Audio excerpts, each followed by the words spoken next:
Koikimedia bringing the world closer to your doorstep.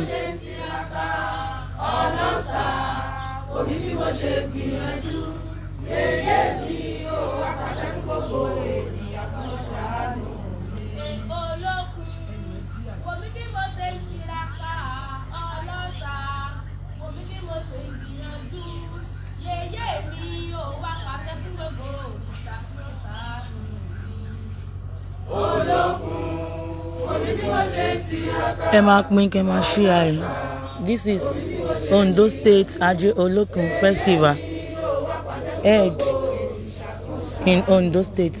Right now we are in National President House. Our nile, our ègbé, isembaye. Ambo Aje Olokun, Ondo State. Koikimedia bringing the world closer to your doorstep. Emma bá wa pín kí máa jẹ́ káwọn èèyàn máa rí.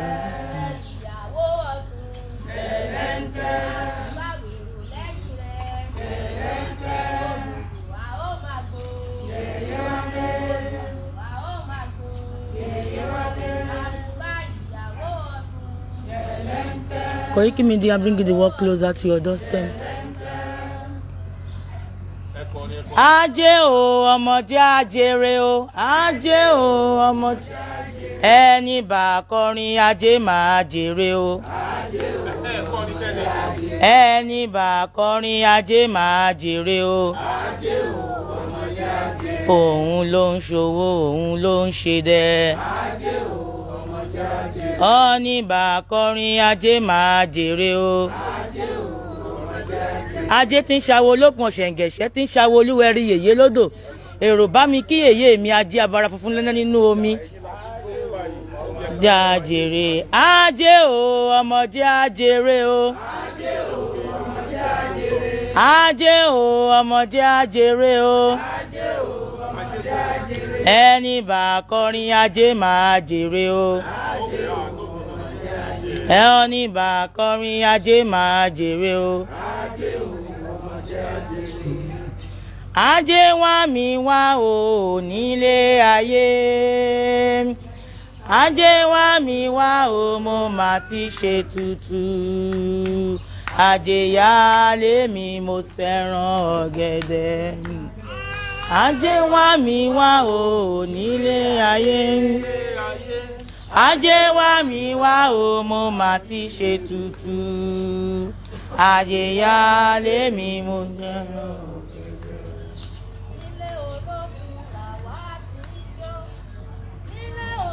Koikimedia bringing the world closer to your doorstep.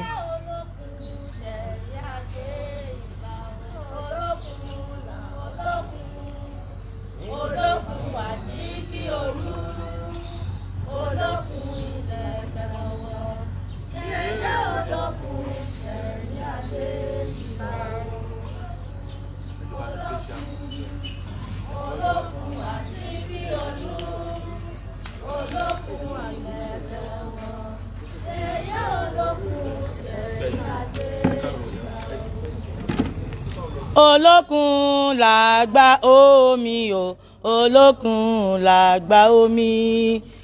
Olokun làgbà omi o, olokun làgbà omi. Omi gbogbo ẹ bọ̀wọ̀ f'olokun, olokun là ẹgbẹ̀rin.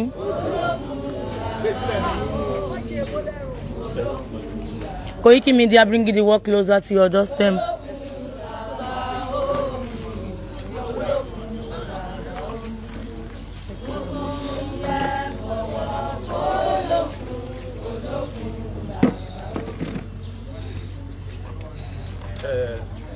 Nílé olókun làwa ti ń jó, nílé olókun làwa ti ń yọ̀, nílé olókun. Ẹ máa bá wa pín, ẹ máa bá wa share ẹ. A wà nílé bàbá wa Chief Temitope Ijiniga, ààrẹ ẹgbẹ́ oníṣẹ̀ṣe ìsẹ̀mbáyé àgbáyé. À ń bọ ajé ní ìpínlẹ̀ Ondo, ajé olókun Ondo State. Ẹ máa bá wa kálọ, ẹ máa bá wa pín. Nílé olókun olókun làwa ti ń jó nílé olókun làwa ti ń yọ nílé olókun sẹ̀rí ayé ìbà olókun olókun olókun àjíkí olú olókun olókun olókun ilẹ̀kẹ̀ wọ̀wọ̀ nílé olókun sẹ̀rí ayé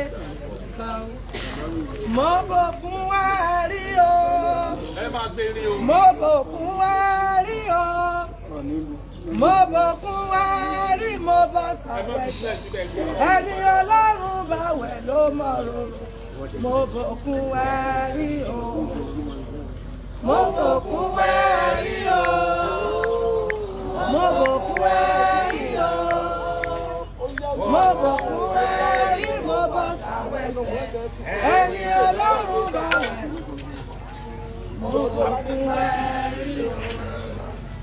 Òkun olómi tó dàbí ọ̀sà ọ̀sà olómi tó dàbí òkun tá lọ bá olókun la bá omi tá la bá olókun la bá odò omi wẹ́wẹ́ ẹ lọ wá bí gbẹ́jẹ́ náà.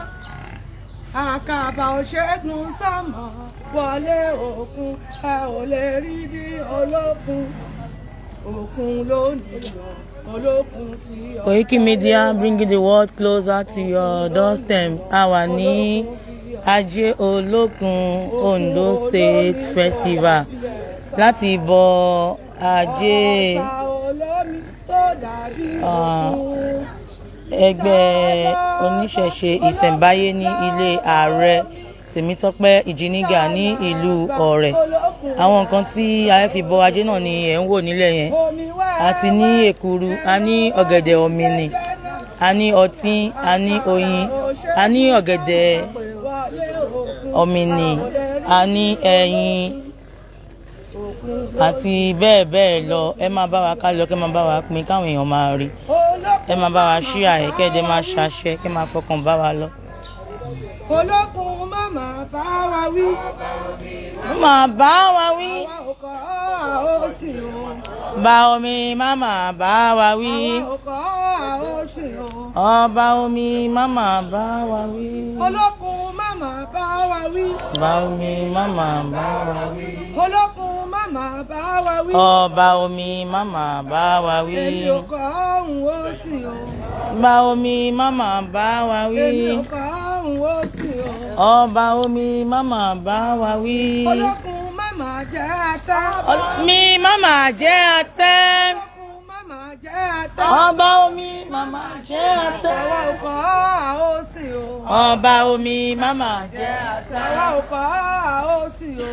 Ọba omi màmá jẹ́ ọtẹ́. Àwa ò kọ́ àó sì o.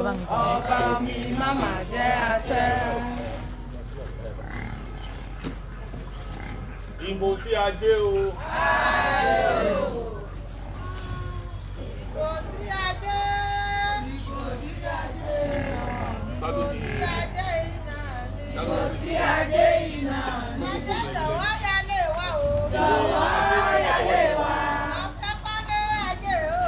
Jọ̀wọ́ yálé wa. Afẹ́ olókìkí ajé o. Jọ̀wọ́ yálé wa. Tó fẹ́ pa wá dànù ní Ó kúkú oró jọ̀wọ́ ajé o. tó fẹ́ pa wá dànù ní A ní kọ́ọ̀pù tó tó Koikimedia bringing the world closer to your doorstep. pẹ̀lú síbí. Ajé mo pè o. Ọmọ ọbẹ̀ wa. Ajé mo pè o. Ajé mo pè é.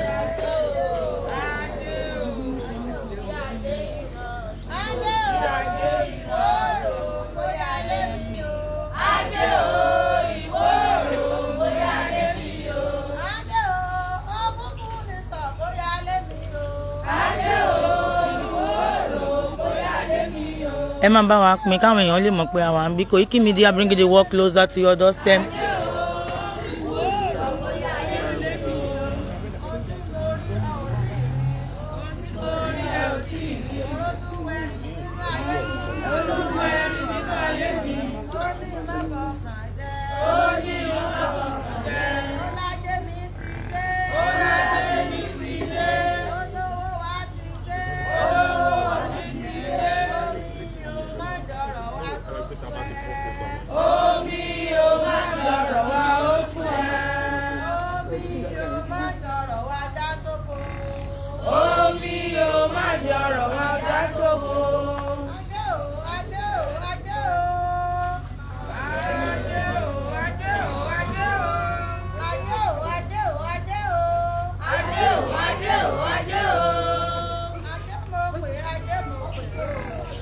ajé mo pè o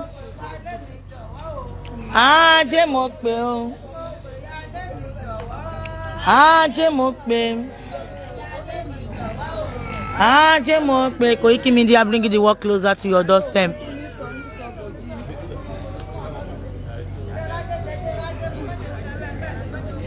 ẹ jẹ́ ká máa fẹnu wa wúre ká máa bèrè nǹkan tá a bá fẹ́ lọ́wọ́ ajé gbogbo bẹ́ẹ̀ ṣe ń wò wá káàkiri gbogbo àgbáyé London, Europe, America, Dublin. ẹ jẹ́ ká máa share ká máa share ká máa like love like ẹ máa pe àṣẹ ẹ máa fọkàn yín. Òní ni ọjọ́ àkọ́kọ́ nínú ọdún yìí tí wọ́n fẹ́ bọ ajé. ẹ máa bá wa pín ká máa bá wa share. This Koikimedia bring the work closer to your doorstep. ẹ jẹ́ káwọn èèyàn mọ̀ pé a ti wà ń bí. a wà pẹ̀lú àwọn bàbá wa ọba àṣà tí wọ́n jẹ́ olùdásílẹ̀ ẹgbẹ́ oníṣẹ̀ṣe ìsẹ̀mbáyé káàkiri àgbáyé. a wà nílé bàbá wa ààrẹ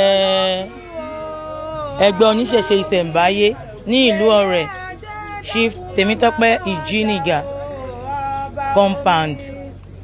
à ń bọ ajé olókun Ondo State. a wà nílé wọn báyìí pàápàá jùlọ àwa tá wà ní London tá wà lamẹ́ríkà tá jẹ́ ọmọ Ondo State. ibi báyìí lẹ ti ṣẹ̀ wá. ẹ jẹ́ ká máa tap ẹ jẹ́ ká máa share ẹ jẹ́ ká máa like ẹ jẹ́ ká share ẹ jẹ́ ká like ẹ jẹ́ ká máa pe àṣẹ ẹ jẹ́ ká máa wúre. eléyìí ni ajé ìjíǹjí ajé ìsẹ̀mbáyé olókun ìsẹ̀mbáyé. nǹkan tó bá ti fẹnu yín sọ lónìí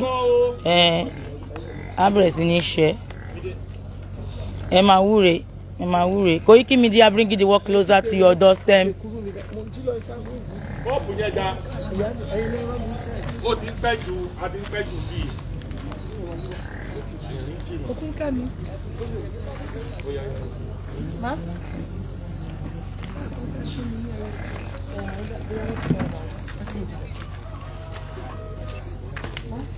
Òní ni ọjọ́ tó máa bọ ajé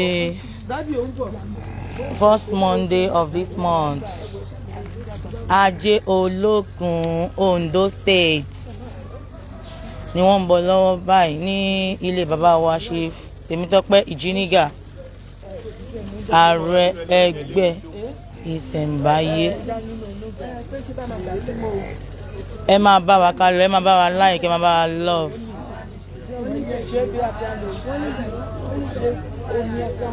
mo wá jẹ́ o ajé wá mi. bẹ́ẹ̀ ni ẹ máa wúre jẹ́ tìrì àbáwá bá àṣà àwọn ni wọ́n ń kọ́ wa bọ́n ṣe ń bọ ajé yẹn lọ́wọ́lọ́wọ́ báyìí. ẹ máa fẹnu yín wúre gbọ́tẹ́ bá ti fẹ́ bó ṣe nu mọ́tò lẹ́wà bó ṣe nu yàrá bó ṣe rí bẹ́ẹ̀dì. ẹ máa fẹnu yín wúre nǹkan tẹ́ bá fẹ́ pé ká jẹ́ kó pèsè fún ajé olókun kó sọ̀rọ̀ yín dayọ̀. ajé tí ń ṣàwọ̀ olókun ṣẹ̀ǹgẹ̀ṣẹ̀ tí ń ṣàwọ̀ olúwẹ̀rí yèyé lódò. èrò bá mi kí yèyé mi ajé abara funfun nẹ́nẹ́ nínú omi ajé kò fi lé mi ṣe bùgbé. àwọn nǹkan tó fi ń bọ ajé náà lẹ́ ń wò yín àwọn èkuru oyin ọtí ẹyin èkuru ọ̀gẹ̀dẹ̀ ọ̀mìnì ẹyẹlé funfun ẹyẹ ẹ̀tù ẹlẹ́dẹ̀ ṣúgà lóríṣiríṣi àwọn nǹkan wẹ́rẹ́ àràbọ̀jà lóríṣiríṣi. Koikimedia bring the work closer to your doorstep. ẹ ti rí àwọn ìyá wa wọ́n ti gbé àwọn kan yẹn dání. wọ́n ní pé tọ̀tún tòsì báyìí lẹ́yẹlé fi ń kórè wá kó kórè fún gbogbo wa. ẹ máa bá wa pín Koikimedia bring the work closer to your doorstep. Let's share live Koikimedia.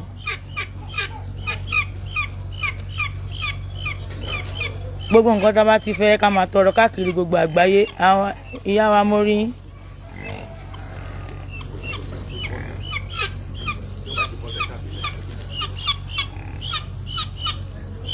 ẹjọ́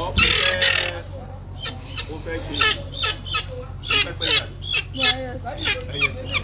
bàbá wa Chief Temitope Ijiniga àwọn ni ààrẹ ẹgbẹ́ oníṣẹ̀ṣe ìsẹ̀mbáyé ilé wọn la wà yìí tí a ti fẹ́ bọ ajé olókun Ondo State. Àwọn ni olùgbàlejò ẹgbẹ́ oníṣẹ̀ṣe ìsẹ̀mbáyé. Àwọn ni wọ́n wà pẹ̀lú bàbá wa ọba àṣà àgbáyé, bàbá wa arúgbàṣe àwọn bàbá àwọn nílé bàbá wa ṣe Temitope Ijiniga. Ẹ máa pín, kẹ́ máa like, kẹ́ máa love ẹ̀. Àwọn tó ń promise ọtí pọ̀ lánàá o, ọtí mẹ́ta péré la ṣe rí o. Àwọn tó ń promise ẹyin pọ̀, ọba ẹyin náà la ṣe rí. Wọ́n ń gbé bọ̀, ẹ ti rí ọ̀gẹ̀dẹ̀ omi ni. Ẹ máa ṣàṣẹ kẹ́yìn náà kẹ́ connect. Tá bá ṣe tó ń sìn láàrin 30 minutes à ń lọ sí. Ní pẹ́ o. Koikimedia bringing the work closer to your doorstep. Yemọja ló lódò. Ẹ sọ̀rọ̀ sókè. Yemọja ló lódò. Ìbò sí ajé o. Ẹ̀yin olókun báwo lẹ ṣe sọ̀rọ̀ lọ́wọ́? Ire olókun, ire ọlọ́sà á bá gbogbo wa gbé o. Àṣẹ. Ẹ máa ṣàṣẹ. Ore o. Yeye o. Omi o. Múso. Èrè ò lè máa dá o. Múso. Èrè o, èrè ń jó, èrè ń yọ̀. Wọ́n tẹ àwọn ọmọ ẹlẹ́gbẹ́ múso. Èrè o. Èrè ń yọ̀, àjòjòjò, ayọ̀yọ̀yọ̀, arẹ́rìn kéékèèké. Ẹ̀rí kọ́ọ̀pù tó tóbi jù. Ajé náà máa ní mo wá jẹ́ o, ajé ń wá mi. Mo wá jẹ́ o, ajé ń wá mi. Wọ́n ṣe ń sọ lótú fẹ̀ nìyẹn.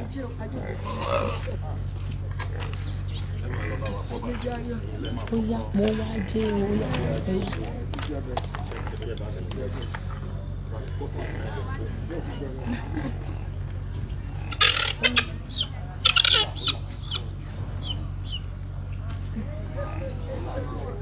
Mo wá jẹ́ o, ajé ń wá mi. Mo wá jẹ́ o, ajé ń wá mi náà máa ń sọ nífẹ̀ẹ́ nílé òde ajé gangan.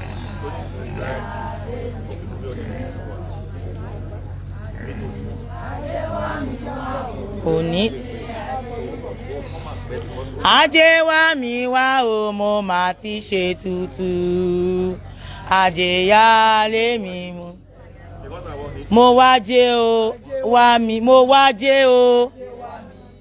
Ire ajé wá mi wá ní ìmọ̀ wá mi wá ní ìmọ̀ wá ní ìlà wá ní ìlà wá. wá ní ìlà wá ní ìrẹ́ gbogbo wá ní. Bàbá wa bá àṣà ni wọ́n náwó sí ajé yẹn lọ́wọ́lọ́wọ́ báyìí. Ní ìlà wá. Ní ìlà wá. Ẹ ti rí oyin yín, ayé oyin ò kí ń korò, ayé wa ò ní korò, ayé wa máa dùn ní. Ayé di ní ìlà wá. Ní ìlà wá. Ajé wá ní ìlà wá. Ilé gbogbo wá. Ní ìlà wá. Ìbò sí ajé o. Ajé o. Wọ́n ní ọtí olóyin ni ajé mu lótú ìfẹ́, ẹ sọ bẹ́ẹ̀. Ọtí olóyin ni ajé mu lótú ìfẹ́ máa sọ. Tí ajé fi ń yọnu sí ni. Tí ajé fi ń yọnu sí ni. Tí ajé fi ń bá ní gbé. Tí ajé fi ń bá ní gbé. Ajé o. Ajé o. Wá yọ́nú sí mi lónìí. Wá yọ́nú sí mi. Wá yọ́nú sí gbogbo àwọn fẹ́mi fẹ́ rè wá. Wá yọ́nú sí gbogbo àwọn Koikimedia fans lónìí. Ṣé mọ̀ bí a ṣe sọ tí ìdí ọtí olóyin? Ṣé gbogbo yín lẹ rí bí a ṣe ṣe? Ohun tí a fi ń bọ ajé nìyẹn. Ajé o. Ajé o. Mo ti fún ẹ lọ́tí olóyin mu lónìí. Mo ti fún ọ lọ́tí olóyin mu lónìí. Wá yọ́nú sí mi. Kí n rí owó ná. Kí n rówó ṣe ohun gbogbo. Nítorí ẹni tó bá fún ọ lọ́tí olóyin. Òun ló ń yọ́nú sí. Òun ló ń yọ́nú sí. Ní olóyin lónìí. Ó yá wá yọ́nú sí mi. ọjọ́ ajé àkọ́kọ́. Òní ni ọjọ́ ajé àkọ́kọ́ nínú ọdún yìí. Nínú ọdún 2026. Wá fún ẹ ní ọtí olóyin mu lónìí. Wá yọ́nú sí mi. Kí ajé ó bá mi gbé dọjọ́ alẹ́. Kí ajé bá mi dé gbogbo alẹ́. Òní náà ni ọ̀sẹ̀ ajé. Òní náà ni ọ̀sẹ̀ ajé. Òní náà ni ọ̀sẹ̀ ajé. Òní náà ni ọ̀sẹ̀ ajé. Mo ti fún ẹ lọ́tí olóyin mu lónìí. Wọ́n ní tèmi.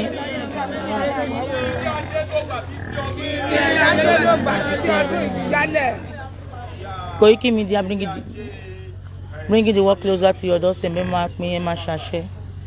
Kájé kó yọ́nú sí wa. Gbogbo Koikimedia fans o, ajé máa yọ́nú sí gbogbo yín. Àwọn Iyemọja lẹ́ ń wò yẹn ti rí wọn blue color. Àwọn ẹgbẹ́ Omítúnmiṣe Òdìgbò onílùú Ọ̀rẹ́. Koikimedia bring the one going káàkiri àgbáyé.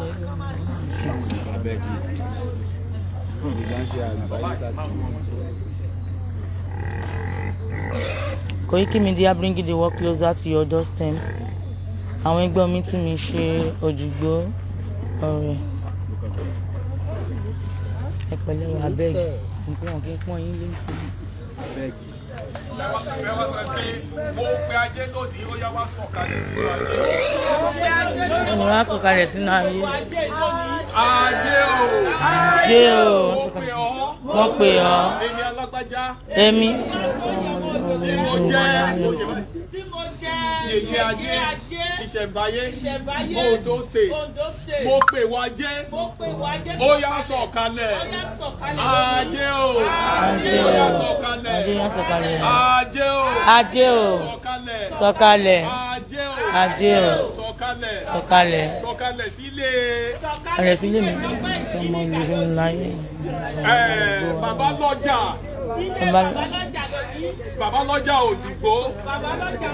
Ẹ̀yin náà sọ pé kó sọ̀kalẹ̀. Ayadi Ọ̀rẹ́ Kingdom àti ààrẹ ẹgbẹ́ oníṣẹ̀ṣe ìsẹ̀mbáyé àgbáyé àti gbogbo àwọn Koikimedia fans. Ó yá ẹni tó bá fẹ́ fọwọ́ sísẹ̀ iwájú ẹ̀ ní kẹ́ máa fi sí. Ajé kò fi lè wá ṣe ibùgbé o. Ẹ jẹ́ ká máa wúre o. Àwọn èèyàn bá ajé dókòwò. Ajé mo bá ẹ dókòwò. Ọjọ́ kò ṣàánú èmi náà. Ẹ jẹ́ ká máa wúre.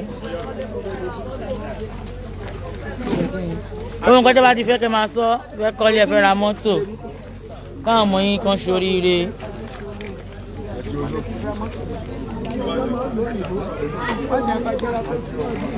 Ẹni tí ò tí ì ralẹ̀ kó ralẹ̀, ẹni tí ò tí ì kọ́lé kó kọ́lé, ẹni tó ń kọ́lé lọ jẹ́ kó kọ́lé yẹn tán. Àwọn ilé àkọ́gbé àti àwọn ilé àgbérìn náà, ajé kó jẹ́ ká rí. Ẹ máa ṣàṣẹ kẹ́ máa wúre. Àwọn èèyàn bá ajé dókòwò ni.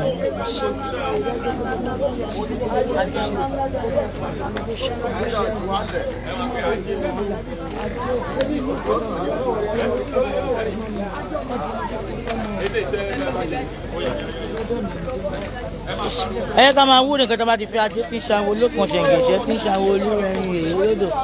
Èrò bá mi kí èyé mi ajé abara funfun nẹ́nẹ́ nínú omi. Ajé kó dákun dábọ̀ kó fi lè wá ṣe ibùgbé o.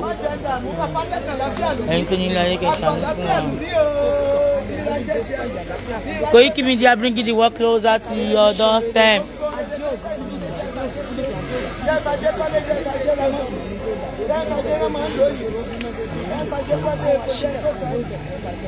Ẹ jẹ́ ká máa sọ nǹkan tá à ń fẹ́ lọ́dún yìí, á dẹ̀ bẹ̀rẹ̀ sí ní ṣẹlẹ̀. Ìrì ló ń sẹ̀, ìrì owó, ìrì ọ̀tọ̀, ìrì àìkú tí ṣe baálẹ̀ ọ̀rọ̀, ìrì ogbó, ìrì sẹ̀, ìrì ajé kó máa sẹ̀ sí ilé gbogbo wa.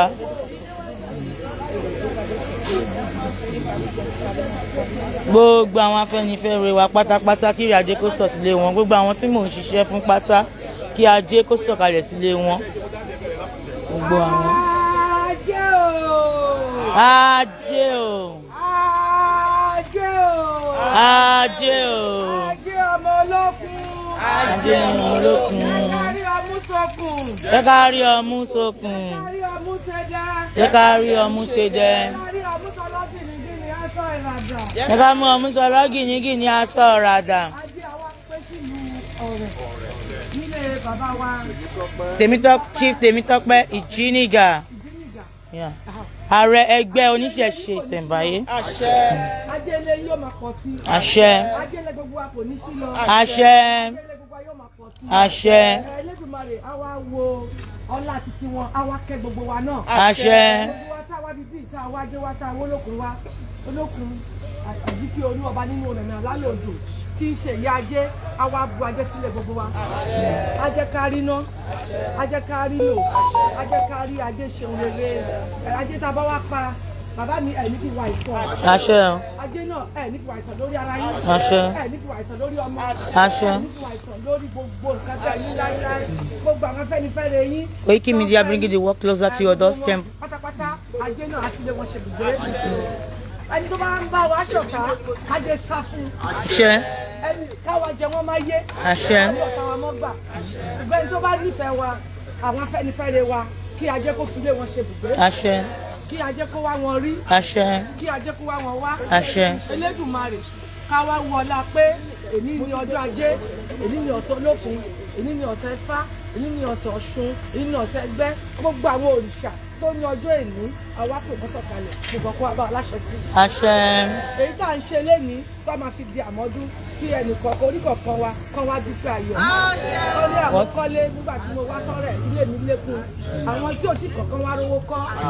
Àwọn tó ti rọ kọ̀ọ̀kan má lù tà ní gbàǹjo. Àṣẹ. Àwọn tó ti kọ́lé kọ́ má lù tà ní gbàǹjo. Àṣẹ. Kí ire kó máa lé ire bá. Kí ọkọ̀ kó máa bá ọkọ̀. Gbogbo wa ẹni tí ò tí ì bí ọmọ bí yóò bí ọmọ aláyọ̀. Ẹni tó ti bí kò ní yàn kú. Elédùmarè kò ní sọ ọmọ wa dìdàkudà mọ́ wa lọ́wọ́. Àwa ti là ọmọ wa là jù wá lọ. Ajé ògúngún ní sọ̀bòjì. Ajé àwọn òdàfojúdi o. Ká lè pẹ́ láyé ni o. Ajé dákúndábọ̀. Kẹ́ fi èdè nú o. Ajé kẹ́ fi èdè kù. Ajé kẹ́ fi èdè gbogbo ara o. Kẹ́ wá bá wa pé o. Bá a ṣe wá pé ìpè tí a pé yìí, ìpè ìdùnnú ni kó jẹ́. Àṣẹ. Ìpè tí a pé yìí, ìpè ayọ̀ ni kó jẹ́. Àṣẹ. Ìpè tí a pé yìí kó wá bí ohun rere. Àṣẹ. Ìpè tí a pé yìí kó bí owó, kó bí ọlá, kó bí dùnnú. Àṣẹ. Fún gbogbo wa.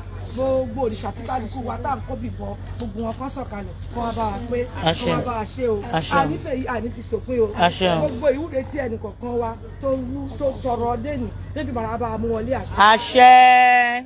Gbogbo oore gbogbo tí Elédùmarè tó ti kọ mọ́ ẹnì kọ̀ọ̀kan wa èyí tí ó yẹ ká béèrè tá àná ti béèrè Elédùmarè á fi lé wa lọ́wọ́. Àṣẹ. Ìrajé la tọrọ olókun á fi lé wa lọ́wọ́. Àṣẹ. Ajé á fi lé wa lọ́wọ́. Àṣẹ. Àwa tọrọ àlàáfíà tíyàn bá ní ajé kó lálàáfíà sí kó wá lẹ́nu gígùn. Bẹ́ẹ̀ni. Elédùmarè olókun á kó gbogbo àpolú ara. Àṣẹ. Arájé náà. Àṣẹ. Arájé ní bí. Àṣẹ. Ẹ pariwo ìbò sí ajé o. Ajé o. Ìyàwó ọbabìnrin olókun láti ọbabìnrin olókun ọ̀hún ti ìpínlẹ̀ Ọ̀ṣun àwọn ni wọ́n bá wa ṣe ìwúre yẹn. Ẹ wí pé èkuru olóyin. Èkuru olóyin. Èkuru olóyin. Èkuru olóyin. Ni ajé ń jẹ lótú Ifẹ̀. Ni ajé ń jẹ lótú Ifẹ̀. Tí ajé fi bá ní gbé dọjọ́ alẹ́. Bí ajé fi ń bá ní gbé dọjọ́ alẹ́. Ajé o.